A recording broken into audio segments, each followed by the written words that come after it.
इसके सिवा जमीन में अनाज भी इतना पैदा होता था जितना वे एकदम खा नहीं सकते थे। अर्थात खेती से इतना अनाज उत्पन्न हो जाता था जिसे वे एक साथ नहीं खा सकते थे। उसे वे थोड़ा थोड़ा करके वे खाते थे। इसे वे सुरक्षित रखते थे। जो अनाज बचता था उसे वे सुरक्षित रखते थे। एक और मजे की बात सुनो। जब आदमी निपट शिकारी था तो वह कुछ जमा न कर सकता था, या कर भी सकता था तो बहुत कम। किसी तरह पेट भर लेता था। उसके पास बैंक न थे जहां वह अपने रुपए व दूसरी चीजें रख सकता। उसे तो अपना पेट भरने के लिए रोज शिकार खेलना पड़ता था। खेती से उसे एक फसल से जरूरत से ज्यादा मिल जाता था। अतिरिक्त खाने को वह जमा कर देता था। इसी तरह लोगों ने अतिरिक्त अनाज जमा करना शुरू किया। अब इसे समझेंगे। खेती में जो अनाज पैदा होता था उसे खाने के बाद जो भी बच जाता था उसे वे सुरक्षित अर्थात संभाल कर रखते थे। एक और मजे की बात सुनो। जब आदमी निपट शिकारी था, जब आदमी सिर्फ शिकार खेलता था, निपट का मतलब केवल, वह जब केवल शिकार खेलता था तो वह कुछ जमा न कर सकता था। यानी शिकार खेलने के बाद जो भी उसे शिकार प्राप्त होता था वह उसे उसी दिन खाना पड़ता था। तो उसके पास शिकार खेलने के बाद जो अनाज मिलता था वो उसे जमा नहीं कर सकता था, ना बचा सकता था, क्योंकि शिकार यह पेरिशेबल है, जिसे हम बोलते हैं ना एक दिन में नष्ट, मतलब उसे अधिक दिनों तक हम संभाल कर नहीं रख सकते थे। बहुत कम, यानी जो बचा कर भी रख सकता था एक या दो दिनों के लिए, अधिक दिनों के लिए नहीं, या बचता भी था बहुत कम बचता था। किसी तरह उसका पेट भर जाता था उस शिकार खेलने के बाद। उसके पास बैंक न थे।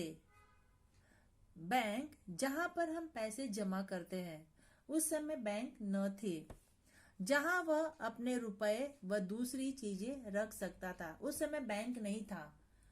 आज हम क्या करते हैं, बैंक में पैसे जमा करते हैं, गहने जमा करते हैं, तो ये वस्तुएं और पैसे हम बैंक में जमा करते थे। लेकिन उस समय न बैंक थी, न उसमें लोग पैसे जमा करते थे, न कोई वस्तु रख सकते थे। उसे तो अपना पेट भरने के लिए रोज शिकार खेलना पड़ता था, यानी खाने के लिए उसे रोज शिकार पर जाना ही पड़ता था। खेती से उसे फसल से जरूरत से ज्यादा मिल जाता था। खेती से जब वो खेती करना उसने शुरू किया था उसे फसल के रूप में अधिक अनाज मिल जाता था। अतिरिक्त खाने को वह जमा कर देता था। जो खाना अतिरिक्त था, अधिक अनाज उत्पन्न होने के बाद वह क्या करता था, एक दिन अनाज खाता था और बाकी का वह अनाज जमा कर देता था। इस तरह लोगों ने अतिरिक्त अनाज जमा करना शुरू किया।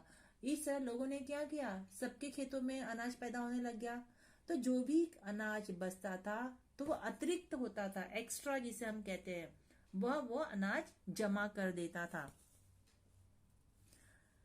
इसीलिए कि वह उसे कुछ ज्यादा मेहनत करे। लोगों के पास अतिरिक्त अनाज इसीलिए हो जाता था कि वह उससे कुछ ज्यादा मेहनत करते थे। लोगों के पास अतिरिक्त अनाज क्यों जमा होता था? क्योंकि वह खेतों में अधिक मेहनत करते थे, जितना सिर्फ पेट भरने के लिए जरूरी था। तुम्हें मालूम है कि आजकल बैंक खुले हुए हैं जहां लोग जमा करते हैं और चेक लिखकर निकाल सकते हैं। नेहरू जी कहते हैं कि आजकल बैंक खुले हुए हैं जहां पर लोग पैसे जमा करते हैं और उन पैसों को चेक के द्वारा निकालते हैं। अगर तुमने गौर करो तो तुम्हें मालूम होगा कि यह अतिरिक्त रुपया है। गौर करना, ध्यान देना। अभी यहाँ पर नेहरू जी कहते हैं अगर तुम ध्यान दो तो तुम्हें मालूम हो जाएगा कि यह जो बैंक में पैसा जमा किया जा रहा है वह अतिरिक्त रुपया है, यानी जो एक्स्ट्रा बचा हुआ रुपया है, यानी ऐसा रुपया जिसे लोगों को एक बारगी खर्च करने की जरूरत नहीं, इसे वे बैंक में रखते थे। वही लोग मालदार हैं जिनके पास बहुत सा अतिरिक्त रुपया है, और जिनके पास कुछ नहीं वे गरीब हैं। आगे तुम्हें मालूम होगा कि यह अतिरिक्त रुपया आता कहाँ से है।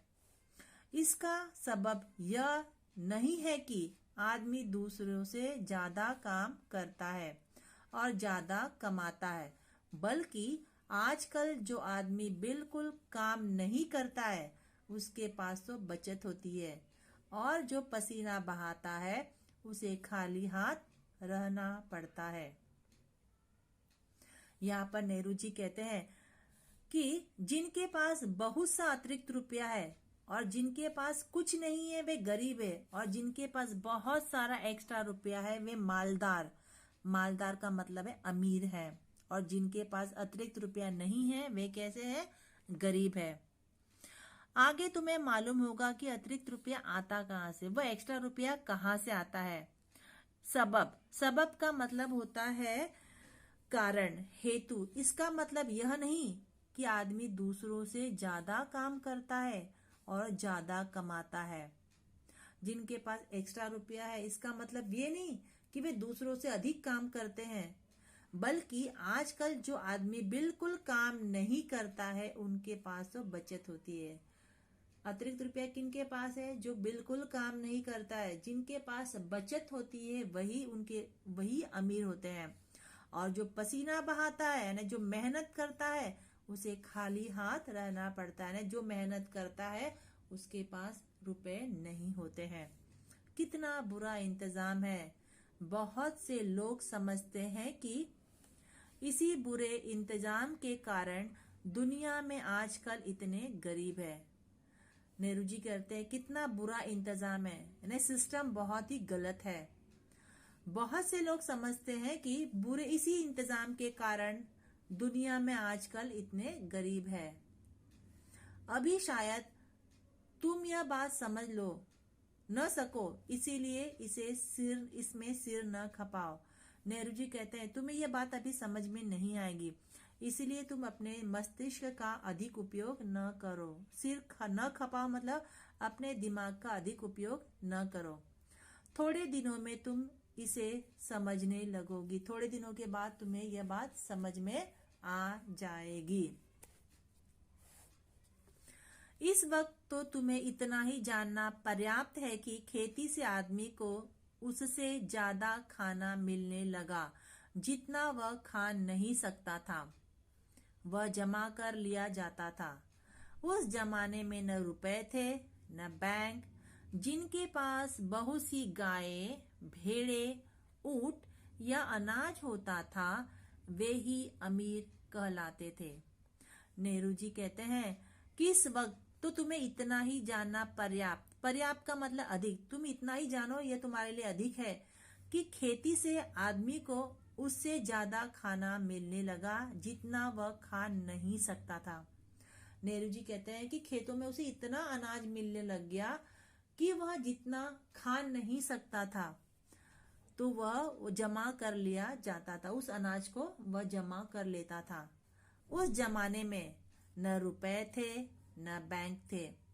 जिनके पास बहुत सी गायें, भेड़े, भेड़े का मतलब शीप, ऊंट या अनाज होता था वे ही अमीर कहलाते थे। उस समय बैंक न होने के कारण जिनके पास अधिक भेड़, बकरियां, गायें या ऊंट या अनाज होते थे वे अमीर कहलाते थे।